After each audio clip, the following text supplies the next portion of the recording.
திமுக தேர்தல் அறிக்கை என்ன? திமுகவுக்கு தேர்தல் வருவதும் தேர்தல் அறிக்கை கொடுப்பதும் தேர்தல் அறிக்கையில் சொல்லி இருப்பதெல்லாம் செய்யாமல் இருப்பதும் அதன் பிறகு அடுத்த தேர்தல் வந்த பிறகு மறுபடியும் அந்த அறிக்கையை டைப் அடிச்சு சிலிண்டர் 100 ரூபா குறைக்கணும்னு சொன்னா 500 ரூபான்னு போடுவோம், பெட்ரோல் 5 ரூபான்னு சொன்னா 30 ரூபான்னு போடுவோம்.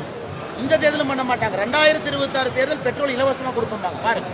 2026 தேர்தல் பெட்ரோல் டீசல் இலவசம். வீட்டில் பைப் போட்டு விட்டுருவோம், நீங்க அப்படியே வண்டி கொண்டே ஓசை போட்டீங்கன்னா அப்படியே பெட்ரோல் உள்ள வந்துடும். அதனால் சகோதர சகோதரிகளே, வீட்டில் டாய்லெட் பேப்பர் இல்லை என்றால் திமுகவுடைய தேர்தல் அறிக்கையை பயன்படுத்தணும். ஒட்டணம் கட்டுறதுக்கு வீட்டில் நம்முடைய சகோதரிகள் சாமான வாங்குறீங்கன்னா திமுக தேர்தல் அறிக்கையை கழிச்சு எங்களுடைய சண்டை ஏதோ தயவு செஞ்சு இந்த வேட்பாளர்கள், அதிமுக வேட்பாளர்கள், திமுக அவங்க வேட்பாளர் அவங்களோட சண்டை எங்களுக்கு இல்லை. என்னுடைய பிரச்சாரத்தில் அவங்க பேரை கூட நான் பயன்படுத்த போறது இல்லைங்க, பாப்பீங்க. அவங்களோட எனக்கு என்ன சண்டை? என் சண்டை அறிவாலயத்தோடு, என் சண்டை கோபாலபுரத்தோடு, என் சண்டை தமிழகத்தினுடைய ஆதிக்க சக்திகள் வளர்ச்சியை யார் தடுத்திருக்கின்றார்களோ அவர்கள். அண்ணாமலை இன்னைக்கு சொல்றேன், ஓட்டுக்கு 1 ரூபாய் அண்ணாமலை கொடுக்க மாட்டேன். நீங்க பாருங்க, அடுத்த 40 நாள் பாருங்க, ஓட்டுக்கு 1 ரூபாய் கிடையாது, நத்திங். மக்களை நம்பி கோயம்புத்தூரிலிருந்து மாற்றம் ஆரம்பம் என்று நம்பி பத்திரிகை நண்பர்கள் பூத கண்ணாடி போட்டு பாருங்க. பாரதிய ஜனதா கட்சி இந்த முறை எதுவும் செலவு பண்ண போறது? தமிழக வரலாற்றிலே செலவு குறைந்த தேர்தலாக கோயம்புத்தூர் பாராளுமன்ற தொகுதி தேர்தல் இருக்க வேண்டும் என்கின்ற சங்கல்பத்தோடு வேட்பாளராக வந்திருக்கு. தமிழகத்தினுடைய அரசியல் வரலாற்றில் இது போன்ற தேர்தல் செலவு இல்லாமல் ஒரு தேர்தல் நடத்த வேண்டும். மக்களுக்கு உண்மையான ஜனநாயக ஒரு பக்கமும் நடக்கக்கூடிய தேர்தல். அதனால கோவை மக்கள் அடுத்த 40 நாட்கள் பார்ப்பாங்க. தமிழகத்தில் எங்கேயுமே இல்லாத அளவுக்கு பணமழை இங்கே பொழியும். கட்சிகள் தயாராகி இருக்கின்றார்கள்.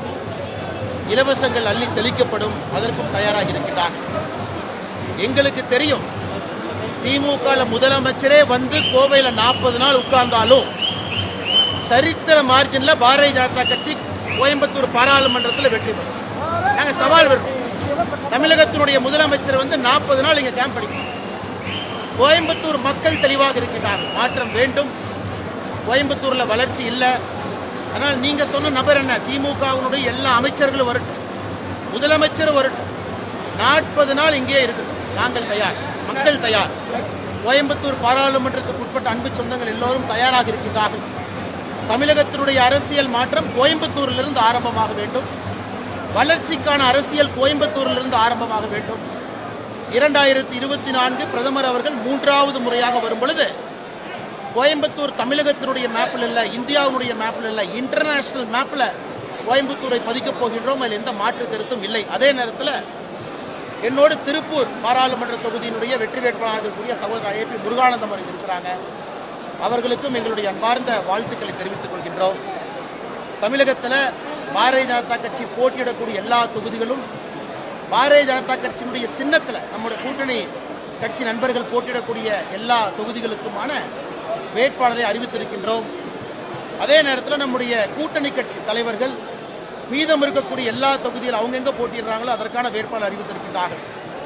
இந்த சரித்திர தேர்தல் 2024 39 பாராளுமன்றத்தையும் தேசிய ஜனநாயக கூட்டணி தமிழகத்தில் வென்று ஒரு பெரிய சரித்திரம் ஜூன் 4ஆம் தேதி தமிழகத்திலிருந்து ஆரம்பமாகும். அதில் எந்த மாற்று கருத்தும் இல்லை. டெல்லி அரசியல தனக்கு விருப்பம் இல்ல, தமிழ்நாட்டு அரசியல் தான் விருப்பம் ஏற்கனவே கடந்த முறை பேட்டியில சொல்லி இப்பொழுது அதே தான் சொல்றேன். டெல்லி அரசியல இருக்க விருப்பம் இல்லை, தமிழக அரசியல் தொடர்ந்து இருப்பேன். நீங்க கேட்க சொல்றேன். மோடி அவர்கள் போட்டியிட என்று உத்தரவிட்டிருக்கின்றார், அதற்காக போட்டியிடுகின்றார். மோடி அவர்களுடைய உத்தரவை மதிக்க தெரிந்தவன் நான். குறிப்பாக தமிழகத்தில் வளர்ச்சி எல்லா இடத்துக்கும் வரணும். 2026 பாரதிய ஜனதா கட்சி ஆட்சி அமைக்கும் பொழுது மக்கள்கிட்ட நாங்கள் காட்டணும். எதை காட்டுவாங்க? மக்கள்கிட்ட எங்களுடைய பாராளுமன்ற உறுப்பினர்கள் மக்கள்கிட்ட காட்டணும். 1.5 ஆண்டுகள் 2 ஆண்டுகள்ல என்ன மாற்றம் தமிழகத்திற்கு வந்திருக்குன்னு நாங்கள் காட்டணும். அது காட்டினா மட்டும்தான் 2026 தமிழகத்தில் 234 தொகுதிகளிலும் பாரதிய ஜனதா கட்சி நம்முடைய நண்பர்களை இங்கே வெற்றி பெற்று ஆட்சி அமைக்க முடியும். அதனால் இது மோடி அவர்களுடைய உத்தரவு. மோடி அவர்களுடைய உத்தரவுக்கு நான் கட்டுப்பட்டவன். கோயம்புத்தூரிலே போட்டியிட வேண்டும், கோயம்புத்தூரில் போட்டியிட. நான் ஏற்கனவே சொன்னது போல என்னுடைய அரசியல் தமிழகத்தில் இருக்கும், அதில் எந்த மாற்று கருத்தும் இல்லை. ஆனால் 2026 தமிழகத்தில் பாரதிய ஜனதா கட்சி ஆட்சி அமைக்க முற்படும் பொழுது எங்களுடைய பாராளுமன்ற உறுப்பினர்கள் அந்த கிடைக்கக்கூடிய 2 ஆண்டுகளில் அந்த நகரம், அந்த கிராமம், அந்த தொகுதியினுடைய பொலிவை மாற்றி ஒரு வளர்ச்சியிலே வைத்திருக்கின்றார். அதனால் மோடி அவர்களுடைய நீண்ட நெடிய திட்டம் இது. ஏன்னா மோடி அவர்கள் தமிழகத்துக்கு இத்தனை நாள் வர்றாங்க, எம்பிக்கா வர்றாங்க நினைச்சிக்கலாம்னா மோடி அவர்கள் தமிழகத்திற்கு வருவது 2026 ஆட்சி அமைப்பது. 400 எம்பிக்களை பெற்று நாங்கள் ஆட்சி அமைத்தாலும் கூட எங்களுடைய குறி 2026 நோக்கி மோடி அவர்கள் தெளிவா இருக்கிறாங்க. ஆனால் இப்ப கிடைக்கக்கூடிய எம்பி மக்களுக்கு நாங்கள் வேலை செய்து காட்ட வேண்டும், அந்த நம்பிக்கையை கொடுக்கணும். ஆயிரக்கணக்கான கோடி ரூபாய் பணத்தை கொண்டு வரணும். கோயம்புத்தூரை அடிப்படையிலிருந்து மாற்ற வேண்டும். ஒரு தொழில் நகரமும் ஏன் பாரதிய ஜனதா கட்சி நிக்குது? பாரதிய ஜனதா கட்சி ஏன் திருப்பூர்ல நிக்குது? பாரதிய ஜனதா கட்சி ஏன் சென்னையில 3 இடத்துல நிக்குது? பாரதிய ஜனதா கட்சி ஏன் பெரிய நகரத்தில் நிக்குது? பாரதிய ஜனதா கட்சி ஏன் மதுரையில நிக்குது? பாரதிய ஜனதா கட்சி ஏன் தென் பகுதியில் நிக்குது? பாரதிய ஜனதா கட்சி எதற்கு மத்திய பகுதியில் இருக்கு? பாரதிய ஜனதா கட்சி எதற்காக தனியாக 23 இடத்துல போட்டியிடும்? அதற்கெல்லாம் அடிப்படை காரணம் மாற்றி காட்டுகின்றோம், சபதம் எடுத்திருக்கிறோம். அடியோடு தமிழகத்தை மாற்றி காட்டுகின்றோம். வளர்ச்சினா என்னன்னு முதலாக தமிழக மக்களுக்கு மக்களாக உழைத்து வளர்ச்சியை பார்த்திருக்காங்க. கோயம்புத்தூர், திருப்பூர்ல பீனிக்ஸ் பறவையை போல அவர்களுடைய உழைப்பு முதலாக அரசு சேரும் பொழுது வளர்ச்சி என்ன என்பதை தமிழகத்தினுடைய சொந்தங்கள் 2024 26 வரைக்கும் பார்ப்பாங்க. அதனால் மறுபடியும் உங்க கேள்விக்கு பதில் சொல்றேன். தமிழ்நாட்டு அரசியல் தான் இருப்பேன். டெல்லி அரசியல் எனக்கு பிடிக்காதவங்க போக மாட்டேன். எனக்கு கொடுத்திருக்கக்கூடிய ஆணை தமிழகத்தில் 2026 வர வேண்டும் என்றால் இந்த 2 ஆண்டுகள் எங்களுக்கு கிடைக்கக்கூடிய அந்த 700 சில்லற நாள்ல முழுவதுமாக அடிப்படையோடு தமிழக அரசியலை மாற்றுவது மட்டுமில்ல, வளர்ச்சி நிஜ வளர்ச்சினா என்ன நாங்கள் காட்டப் போகின்றோம். தெளிவான ஒரு பார்வையோடு எல்லோரும் களமிறங்கிறோம். தேர்தல் பயத்தின் காரணமாக தான் பிரதமர் அடிக்கடி தமிழகம் குறிப்பாக கோவை பிரதமருக்கு 80 சீட் உத்தரப்பிரதேசத்தில் இருக்கு. 80 சீட். இன்னும் பிரதமர் அந்த பக்கம் போகவே இல்லை. இன்னும் பிரதமருடைய பிரச்சாரம் என்பது நார்தன் இந்தியாவில் ஆரம்பிக்கவே இல்லை. பிரதமர் அவர்கள் இன்னைக்கு பிரதமர் அவர்கள் தேர்தல் அறிவித்த பிறகு அரசு முறை பயணமாக 2 நாள் பூட்டான்ல இருக்கார். இன்னைக்கு பிரதமர் அரசு முறை பயணமாக பூட்டான், நாளைக்கு பிரதமர் அரசு முறை பயணமான பூட்டான். இதுல தோல்வி பயம் தெரியுதா உங்களுக்கு? தேர்தல் அறிவித்த பிறகு ஏதாச்சும் ஒரு பிரதமர் அரசு முறை பயணமாக வெளிநாட்டுக்கு போய் பார்த்திருக்கீங்களா? இது தோல்வி பயமா? அதனால யாராவது உங்ககிட்ட அந்த கேள்வி சொல்லியிருந்தாங்க, எதிர்க்கட்சி நண்பர்கள் சொன்னாங்கன்னா அவர்களுக்கு அரசியல் தெரியவில்லை என்றார். தேர்தலுக்கு நடுவில் ஒரு பிரதமர் தன்னுடைய கமிட்மெண்ட்டை காப்பாற்றி அண்டை நாடு, பக்கத்து நாடு, நட்பு நாடு பூட்டானுக்கு போறாங்க. அது பூட்டானுடைய உயரிய விருது இன்னைக்கு பிரதமர் கிடைத்திருக்கு. பிரதமர் எதற்கு அடிக்கடி தமிழகம் வர்றாங்கன்னா 2024 நாம் பெறக்கூடிய எம்பி மூலமாக தமிழகத்திற்கு சிறப்பு கவனம் செலுத்தப்பட்டு 2000 கோடி ரூபாய் கொண்டு வரணும். ஒரு எம்பி எங்க இருக்கிறாங்களோ அடிப்படையோடு மாற்றி காட்டுகிறது. சபதம் எடுத்து பிரதமர் களமிறக்கி இருக்கின்றார். அந்த 700 நாட்கள் மக்களுடைய அன்புல பாரதிய ஜனதா கட்சி வெற்றி பெற்ற பிறகு அந்த 700 நாட்கள் நீங்க களப்பணியை பார்த்து தமிழக மக்கள் முடிவு செய்வார்கள். 234 234 பாரதிய ஜனதா கட்சி ஜெயிக்கும். ஆனால் நாங்கள் ஒரு தேர்தலுக்கு 1 ஆண்டு 2 ஆண்டுக்கு வேலை செய்வர்கள் கிடையாது. கலாச்சார மாற்றத்திற்காக இந்த 2024 தேர்தல் இருக்கு. திமுக தேர்தல் அறிக்கை என்ன? திமுகவுக்கு தேர்தல் வருவதும் தேர்தல் அறிக்கை கொடுப்பதும் தேர்தல் அறிக்கையில் சொல்லி இருப்பதெல்லாம் செய்யாமல் இருப்பதும் அதன் பிறகு அடுத்த தேர்தல் வந்த பிறகு மறுபடியும் அந்த அறிக்கையை டைப் அடிச்சு சிலிண்டர் 100 ரூபா குறைக்கணும்னு சொன்னா 500 ரூபான்னு போடுவோம், பெட்ரோல் 5 ரூபான்னு சொன்னா 30 ரூபான்னு போடுவோம். இந்த தேர்தலும் பண்ண மாட்டாங்க. 2026 தேர்தல் பெட்ரோல் இலவசமா கொடுப்பாங்க பாருங்க. 2026 தேர்தல் பெட்ரோல் டீசல் இலவசம். வீட்டில் பைப் போட்டு விட்டுருவோம், நீங்க அப்படியே வண்டி கொண்டே ஓசை போட்டீங்கன்னா அப்படியே பெட்ரோல் உள்ள வந்துடும். அதனால் சகோதர சகோதரிகளே, வீட்டில் டாய்லெட் பேப்பர் இல்லை என்றால் திமுகவுடைய தேர்தல் அறிக்கையை பயன்படுத்துங்க. பொட்டணம் கட்டுறதுக்கு வீட்டில் நம்முடைய சகோதரிகள் சாமான வாங்குறீங்கன்னா திமுக தேர்தல் அறிக்கையை கிழிச்சு பொட்டணம் கட்டுங்க. அதனால் சகோதர சகோதரிகளே, பாரதிய ஜனதா கட்சியினுடைய தேர்தல் அறிக்கை நான் சவால் விட்டுக்கிட்டு இருக்கேன். 295 பாயிண்ட் 2019 தேர்தல் அறிக்கையில் விட்டிருக்கின்றோம், சவால் விட்டுக் கொண்டிருக்கின்றோம். 295 நிறைவேற்றிவிட்டு 2024 தயாராகும்.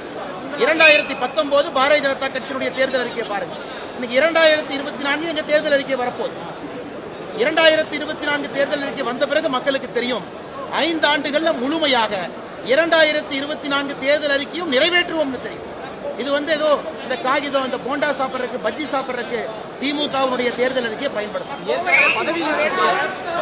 கொஞ்சம் சத்தமா சொல்லுங்க. எனக்கு இந்த வேட்பாளர்கள் எல்லாம் மரியாதை இருக்கணும். எனக்கு என்ன அவங்களோட சண்டை? எங்களுடைய சண்டை ஏதோ தயவு செஞ்சு இந்த வேட்பாளர்கள், அதிமுக வேட்பாளர்கள், திமுக அவங்க வேட்பாளர், அவங்களோட சண்டை எங்களுக்கு இல்ல. என்னுடைய பிரச்சாரத்தில் அவங்க பேரை கூட நான் பயன்படுத்த போறது இல்லைங்க. பாப்பீங்க, அவங்களோட எனக்கு என்ன சண்டை? என் சண்டை அறிவாலயத்தோடு, என் சண்டை கோபாலபுரத்தோடு, என் சண்டை தமிழகத்தினுடைய ஆதிக்க சக்திகள் வளர்ச்சியை யார் தடுத்திருக்கின்றார்களோ அவர்களோடு. என் சண்டை கீழே இருக்கவங்களோட கிடையாது. இவங்களை போய் நில்லுப்பாங்கிறாங்க, நிக்கிறாங்க, அடிச்சு பிடிச்சி சீட்டு வாங்கிட்டு வர்றாங்க. அதனால் சகோதர சகோதரி, இந்த தேர்தல் என்பதை ஏற்கனவே சொன்னேன். கோயம்புத்தூர்ல 3 வேட்பாளர்கள் நிற்கிறாங்க, 3 கட்சி, அவர்களுக்கான சண்டை இல்லை. ஒரு பக்கம் தர்மத்திற்கும் அதர்மத்திற்கும், இன்னொரு பக்கம் தமிழகத்தினுடைய அரசியலை அடியோடு மாற்றி காட்ட முடியும் என்ற கோவை பாராளுமன்ற தேர்தல், இன்னொரு பக்கம் வளர்ச்சி, நிஜ வளர்ச்சினா என்னன்னு காட்டக்கூடிய தேர்தல். ஆனால் மற்ற வேட்பாளர்கள் என்ன வேணாலும் சொல்லட்டும், எல்லோரின் மீதும் எனக்கு மரியாதை இருக்கு.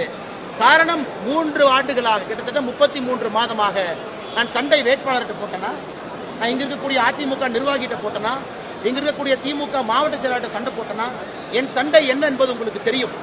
கோயம்புத்தூர் பாராளுமன்ற தொகுதியினுடைய மக்களுக்கும் தெரியும் அண்ணாமலை அண்ணன் சண்டை என்ன. அதனாலதான் இன்னைக்கு நான் சொல்றேன், எல்லா அமைச்சர்களும் இங்க இருப்பாங்க, பணத்தை கொண்டு வருவாங்க, 100கணக்கான கோடி ரூபாயை கோயம்புத்தூர்ல செலவு பண்ணுவாங்க. ஆனா அண்ணாமலை இன்னைக்கு சொல்றேன், ஓட்டுக்கு 1 ரூபாய் அண்ணாமலை கொடுக்க மாட்டேன். நீங்க பாருங்க, அடுத்த 40 நாள் பாருங்க, ஓட்டுக்கு 1 ரூபாய் கிடையாது, நத்திங். மக்களை நம்பி கோயம்புத்தூர்ல இருந்து மாற்றம் ஆரம்பம் என்று நம்பி பத்திரிகை நண்பர்கள் பூத கண்ணாடி போட்டு பாருங்க. பாரதிய ஜனதா கட்சி இந்த முறை எதுவும் செலவு பண்ண போறது. தமிழக வரலாற்றிலே செலவு குறைந்த தேர்தலாக கோயம்புத்தூர் பாராளுமன்ற தொகுதி தேர்தல் இருக்க வேண்டும் என்கின்ற சங்கல்பத்தோடு வேட்பாளராக வந்திருக்கு. தமிழகத்தினுடைய அரசியல் வரலாற்றில் இது போன்ற தேர்தல் செலவு இல்லாமல் ஒரு தேர்தல் நடத்த வேண்டும். மக்களுக்கு உண்மையான ஜனநாயகத்தை காட்ட வேண்டும். நெக்ஸ்ட் மீடியா நண்பர்கள் சொல்றது, அடுத்த 40 நாட்கள் என்னுடைய பிரச்சாரத்தை, பாரதிய ஜனதா கட்சியினுடைய பிரச்சாரத்தை கோயம்புத்தூர்ல நீங்க பூத கண்ணாடி போட்டு பார்க்கணும். பாரதிய ஜனதா கட்சி ஏதாச்சும் ஒரு மாடல் கூட வயலேஷன் பண்றாங்களா, பூத கண்ணாடி போட்டு பார்க்கணும். நான் சவால் விடுகின்றேன், எதிர்கட்சி நண்பர்கள் 33 மாதமாக சம்பாதிச்ச ஆயிரக்கணக்கான கோடி ரூபாய் பணத்தை வந்து கொட்டு, எல்லாத்தையும் இறக்குங்க, எல்லா அமைச்சர்களையும் கொண்டு வந்து கேம்ப் போடு, முதலமைச்சரை வந்து தங்க வைங்க. ஆனால் கோயம்புத்தூர் மக்கள் இந்த முறை தமிழக அரசியலுடைய மாற்றத்தை ஜூன் 4ஆம் தேதி கோயம்புத்தூர் பாராளுமன்ற தொகுதியிலிருந்து அதை ஆரம்பிப்பார்கள். அதற்கு நீங்களும் நானும் சாட்சியாக இருப்பேன். நான் ஏதோ பெரிய வேட்பாளர் அப்படிலாம் பார்க்காதீங்க. கோயம்புத்தூரை மக்களை நம்பி அவர்களோடு சேர்ந்து மாற்றம் இங்கிருந்து ஆரம்பிக்க வேண்டும். 2 ஆண்டுகளில் இந்த மாற்றம் தமிழகம் முழுவதும் எடுத்துச் செல்ல வேண்டும் என்பதற்காக இங்கே வந்திருக்கக்கூடிய ஒரு சாதாரண நபராக பாருங்க.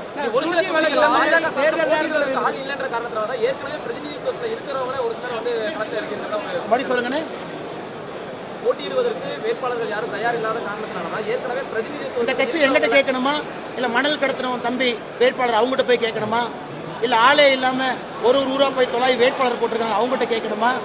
இங்க இருக்கக்கூடிய 19 வேட்பாளர்கள் ஒருவருடைய ப்ரொஃபைலை பாருங்க. இவர்கள்லாம் பாராளுமன்ற தேர்தலுக்கு நிற்பதற்கு தகுதி இருக்காங்களான்னு செக் பண்ணுங்க. நீங்க செக் பண்ணுங்க, 19 வேட்பாளரை பார்த்து எப்படிப்பட்ட வேட்பாளர்கள் நிற்கின்றாங்க. அரசியல் களத்தில் அந்த 19 பேருக்கு மேல ஒரு ஊழல் குற்றச்சாட்டு இருக்கா, இல்ல 19 பேருடைய பர்சனல் லைஃப், 19 பேர் வாழ்க்கை எப்படி வாழ்ந்திருக்கின்றாங்க, 19 பேரை பார்த்துட்டு இந்த கேள்வி கேள்வி. அதே போல மற்ற கட்சி நண்பர்கள் வலை வீசி வேட்பாளரை பிடிச்சி வந்திருக்கிறாங்க. யாருமே நிக்காம ஓடிட்டாங்க. வலை வீசி வேட்பாளரை மாத்துறாங்க. நாமக்கல் வேட்பாளர், இன்னும் சொல்ல நேரத்தில் பார்த்தீங்கன்னா 2 கட்சியுமே வேட்பாளர் மாற்றுவாங்க. பாரதிய ஜனதா கட்சியை பொறுத்தவரை தெளிவாக இருக்கின்றோம். தமிழக மக்களுக்கு எங்களுடைய கட்சியின் சார்பாக நிற்க வைத்திருக்கக்கூடிய வேட்பாளர்கள் அனைவருமே முத்தான உங்களுக்கு பணி செய்து அதன் மூலமாக அரசியல் மாற்றத்தை கொடுக்க வேண்டும் என்று வந்திருக்கக்கூடிய வேட்பாளரை நிற்க வச்சிருக்காங்க. வரவேற்கின்றேன். காரணம், சௌமியா அன்புமணி அவர்கள் குறிப்பாக சுற்றுச்சூழலில் நிறைய வேலை செஞ்சிருக்கிறாங்க. எல்லோருடைய அனுபவம் நம்முடைய தமிழக அரசியலுக்கு வரட்டும், அது பயன்பட வேண்டும். அதன் மூலமாக தமிழகத்தினுடைய வளர்ச்சி இருக்க வேண்டும். அதனால் சகோதரி சௌமியா அன்புமணி ராமதாஸ் அவர்களுக்கு எங்களுடைய நெஞ்சார்ந்த வாழ்த்துக்களை தெரிவித்துக் கொள்கின்றோம். தர்மபுரியினுடைய வெற்றி வேட்பாளராக அவர் வருவார். சத்தமா கேளுங்க. பதவியில் இருந்தவர்கள் ஆளுநராக இருந்த அவங்க தமிழிசை சவுந்தரராஜன் ஆகட்டும், எம்எல்ஏவாக நயினார் நாகேந்திரன் போன்றவர்கள் அவங்கள ராஜினாமா பண்ண வச்சுட்டு இறக்குவதற்காக என்ன காரணமா இருக்கு? நான் ஏற்கனவே சொல்லிட்டேனே, 2024 வேலை செய்து காட்ட வேண்டும். மோடி ஐயாவுடைய தெளிவான திட்டம். முதல்ல அப்படித்தாங்க நான் ஆரம்பிச்சேன். ஆயிரக்கணக்கான கோடி ரூபாய் ஒரு தொகுதி கொண்டு வரணும். எல்லா அடிப்படை விஷயத்தை மாற்றணும். தமிழ்நாடு முழுவதுமே 2 ஆண்டுகளில் வளர்ச்சி பணியை கொண்டு வரணும்.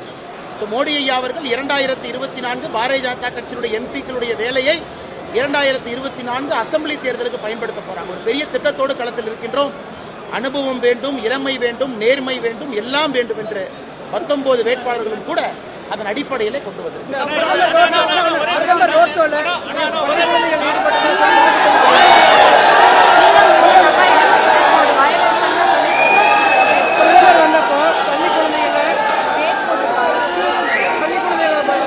அதாவது பாரத பிரதமருடைய ரோட் ஷோ நடக்குது. லட்சக்கணக்கான சகோதர சகோதரிகள் பார்க்க வர்றாங்க. அன்னைக்கு அந்த பகுதியில் எங்க ரோட் ஷோ வருதோ அரசே அந்த பள்ளியில் இருக்கக்கூடிய பள்ளிகளுக்கு விடுமுறை கொடுத்துருக்காங்க. 12 மணிக்கு மேல ஸ்கூல் இல்லை. அந்த குழந்தைங்க எங்க போவாங்க? விடுமுறை கொடுக்கப்பட்ட குழந்தைகள் தங்களுடைய பிரதமரை பார்க்கறதுக்கு அந்த குழந்தைங்க வந்து நிக்கிறாங்க. பள்ளி விடுமுறை கொடுத்தது யார்? நாங்களும் அரசா. 12 மணிக்கு கோயம்புத்தூர்ல பிரதமர் வர்ற பாதையில பள்ளிகளுக்கு விடுமுறை அளித்த பிறகு அந்த மாணவ செல்வங்கள் தங்களுடைய பிரதமரை பார்ப்பதற்காக வர்றாங்க. ஏன்னா அவங்க ஸ்டாலினை பார்க்க வர்றாங்களே. இந்தியாவுடைய உலகத்தினுடைய தனிப்பெரும் தலைவன், விஸ்வகுரு, உலகத்தினுடைய தலைவன் எப்படி இருக்க வேண்டும் என்பதற்கு உதாரணமாக இருக்கக்கூடிய பாரத பிரதமர் நரேந்திர மோடியை பார்த்து இன்ஸ்பயர் ஆக அந்த குழந்தைங்க வர்றாங்க. அதனால தயவு செய்து பாரத பிரதமரை ஒரு சாதாரண பெட்டிக்கடை அரசியல்வாதி மாதிரி ஒரு பெட்டிகளை போட்டு அடைச்சிடாதீங்க. ஒரு விஸ்வகுருவை பார்ப்பதற்கு குழந்தை வந்திருக்காங்க இல்லையா? பாரதிய ஜனதா கட்சி யாரு போய் கூப்பிட்டா? 12 மணிக்கு ஸ்கூல் லீவ் விட்டது யாரு? லீவ் விட்ட பிறகு குழந்தைங்க எங்க போவாங்க? அந்த குழந்தைகள் வந்து பாக்குறாங்க. நாங்க போய் கூப்பிட்டு வந்தோமா? ஆனா இப்ப இன்றைய தினம் வந்து டி ஜெயக்குமார் அதிமுக முன்னாள் அமைச்சர் பாஜகவை எதிர்த்தா ஒண்ணு ஜெயிலு இல்ல பெயில் அப்படின்ற ஒரு விமர்சனத்தை வச்சிருக்காரு. இதை எப்படி பாக்குறீங்க? ஜெயிலுக்கு போனவங்க பெயில் இருக்கவங்க எல்லாம் சொல்றாங்க. நான் என்ன பண்ண முடியும்?